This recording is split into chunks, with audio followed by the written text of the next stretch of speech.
BSF Murshidabad জেলায় 1 কোটি টাকার সোনা বাজেয়াপ্ত করেছে। অটল সতর্কতা প্রদর্শন করে 115 ব্যাটালিয়ন সতর্ক বর্ডার সিকিউরিটি ফোর্স কর্মীরাই বর্ডার ফাঁড়ির বয়রাহাটের অপারেশন চালিয়ে সফলভাবে 12টি সোনার বিস্কুট এবং একটি মোটরসাইকেল আটক করেছে। ঘটনার বিষয়ে কথা বলতে গিয়ে বিএসএফ মালদা সেক্টরের ডিআইজি তরুণ কুমার গৌতম বলেছেন, এই অপারেশনটি দেশের সীমানা রক্ষা করতে এবং নির্ভুলতা ও দৃঢ়তার সাথে অবৈধ কার্যকলাপ দমনে বিএসএফ এর অবিচল প্রতিশ্রুতি প্রতিফলিত করে। 2রা ডিসেম্বর 2024 আনুমানিক 0940 ঘন্টায় বিএসএফ কর্মীরা পিরোজপুরের ভিল মালেক শাইক নামে একজন সন্দেহভাজন চোরা কারবারিরা গতিবিধি সম্পর্কে নির্দিষ্ট গোয়েন্দা তথ্যের ভিত্তিতে কাজ করে। বিএসএফ এর সদস্যরাই পথচারীদের ক্রমবর্ধমান উপস্থিতি লক্ষ্য করে সন্দেহভাজন তার মোটরসাইকেলটি ফেলে দিয়ে এলাকা ছেড়ে পালিয়ে যায়।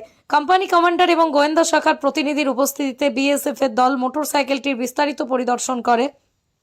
একটি বাইক মেকানিকের সহায়তায় দলটি গাড়ির সহ মোটর সমাবেশের মধ্যে লুকানো 12টি সোনার বিস্কুট জব্দ করে। উদ্ধারকৃত সোনার বিস্কুটগুলির আনুমানিক বাজার মূল্য 1,07,929 টাকা এবং মোটরসাইকেল হয়েছে 20,000 টাকা। মোট পুনরুদ্ধারের মূল্য 1,55,929। বিএসএফ দেশের সীমানা সুরক্ষিত করতে বারবার নিরাপত্তা ক্ষুণ্ণ রাখতে যে কোনো অনৈতিক প্রচেষ্টাকে ব্যর্থ করার নিরলস প্রচেষ্টা চালিয়ে যাচ্ছে।